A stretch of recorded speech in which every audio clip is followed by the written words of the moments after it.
문제 2번입니다. 법원은 어떠한 재판을 해야 되는가, 어떠한 조치를 취해야 되는가.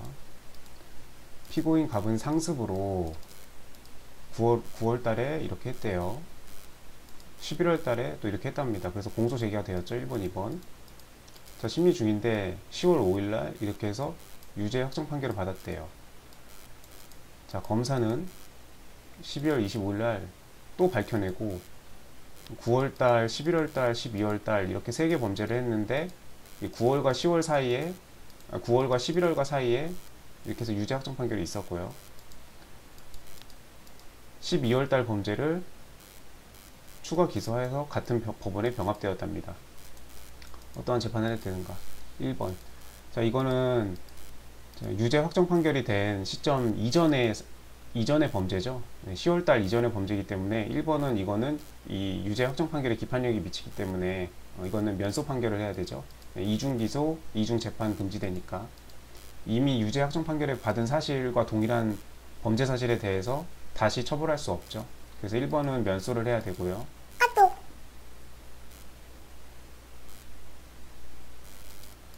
2, 3번은 자, 유죄 확정 판결이 있은 이후에 벌어진 사실에 대해서는 이거는 다시 새로이 범죄를 저지른 거니까 당연히 새로 처벌을 해야죠. 처벌을 해야 되는데 지금 이 11월 달 이 범죄에 대해서 공소 제기가 돼서 진행 중인데 여기다가 지금 이제 3번을 11월 달 거에 12월 달 거를 추가한 거예요. 자, 추가했을 때 같은 법원에 병합되었답니다. 이때 법원은 2, 3제에 대해서 어떻게 해야 되느냐. 이거 어떤 판례인지 떠오르시죠? 온당한 판례.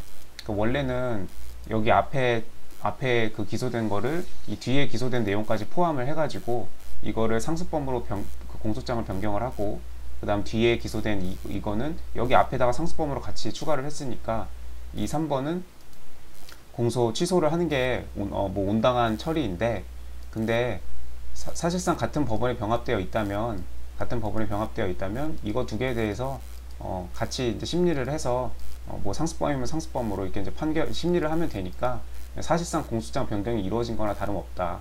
그래서 이거를 이중 기소라고 해가지고 법원이 이 뭐 공소 기각에 판결을 할 필요는 없다. 그런 판례가 있죠. 네, 그 판례 쓰라는 겁니다. 당연히 알고 있어야 되는 판례고 네, 보면 바로 떠올라야죠. 네, 그래서 실제 재판에 들어가면 된다. 공소 기각할 필요 없다. 네. 이중기소 아니다. 결론 내려주고요. 3번. 갑은 동거하지 않는 고모 A 집에 야간에 침입하여. 자, 동거하지 않는 고모는 나하고 친족 관계죠. 나하고 친족인데 동거하지 않으니까 그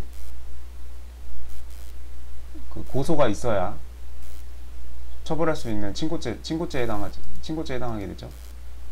금반지 훔쳤답니다. 알게 되었고 고민하고 있었는데 머리가 갑자기 사고가 돼서 이렇게 돌아가셨대요. 사망하셨답니다. 자, 그랬는데 A의 남편 B, 고모부죠. 고모부가 하던 중에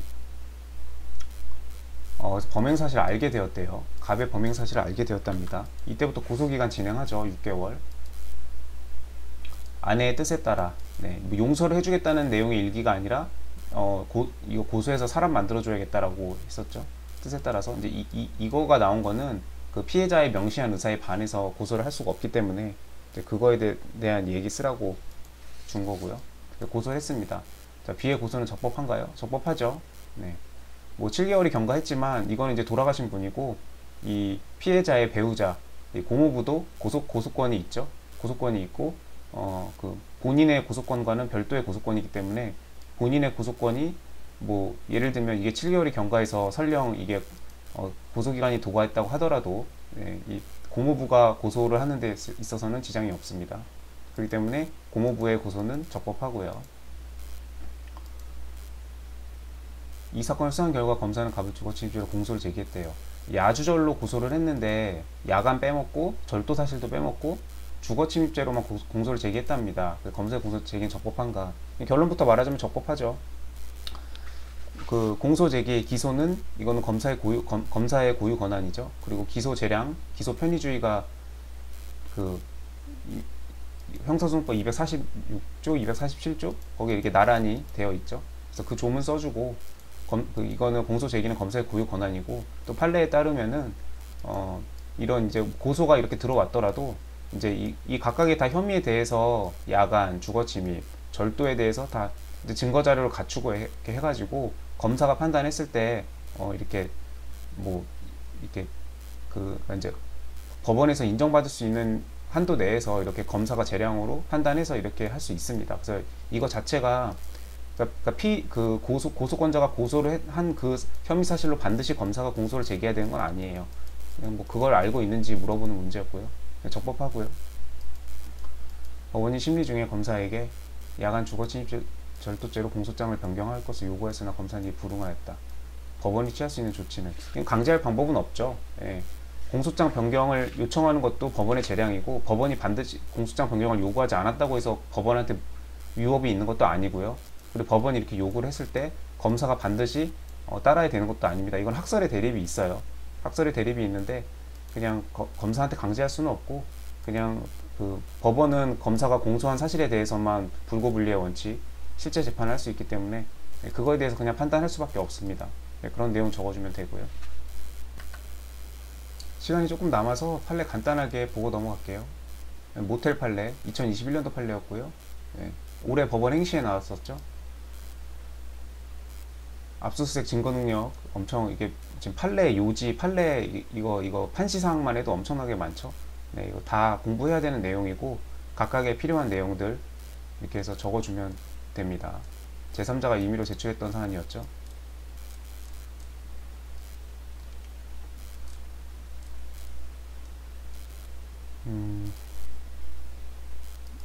이것도 그 2023년도 최신 전원합의체 판결인데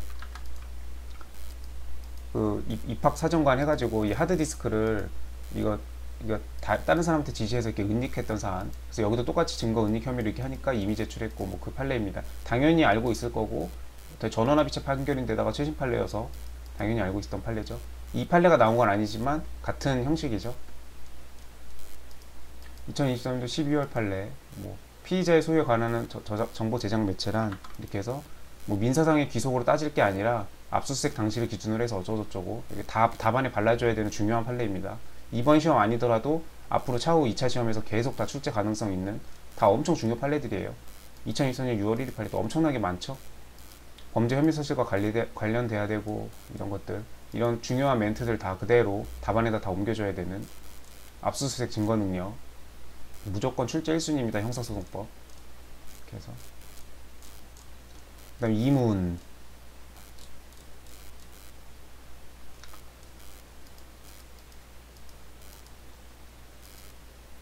면소의 판결을 해야 된다고요. 네, 이미 공소 제기된 거에 대해서는 유죄 확정 판결 이전에 대해서는요.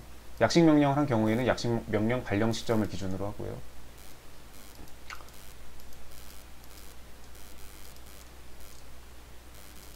그리고 이제 2번에 대한 내용이죠. 이렇게 추가 기소했을 때는 검사는 원칙적으로 이렇게 해야 되는데 변경하고 공소장 변경 시청해야 되는데 추가 기소한 사건은 공소 취소를 하는 게 이렇게 온당한 처리입니다. 이거 온당한 판례. 이 온당한이라는 단어가 판례에서 잘 등장할 일이 없어서 저는 이걸 온당한 판례로 기억을 하고 있거든요. 밝혀진 경우라면 어차피 취지가 포함되어 있기 때문에 뭐 실질에 있어서 별 차이가 없고 그래서 그 추가 기소에 대해서 공소기각 판결할 필요가 없다. 이게 결론입니다. 네. 공소기각 판결할 필요 없고 그냥 실체 재판 들어가면 된다 이거죠. 뭐 추가 기소가 이중 기소라고 하여 이렇게 해서 하면 안 된다 이거죠.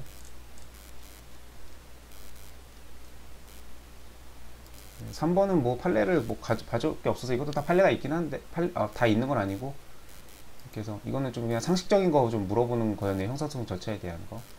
그래서 고소 그 다음에 이제 이 판결의 기판력 관련해가지고 그 처리를 어떻게 할 거냐, 공기판을 때려야 되는지 실체 재판 들어가면 되는지 그런 거 구분하는 거 문제, 그리고 압수수색 증거 능력 그냥 고루고루 네, 잘 출제한 것 같습니다. 형사소송법.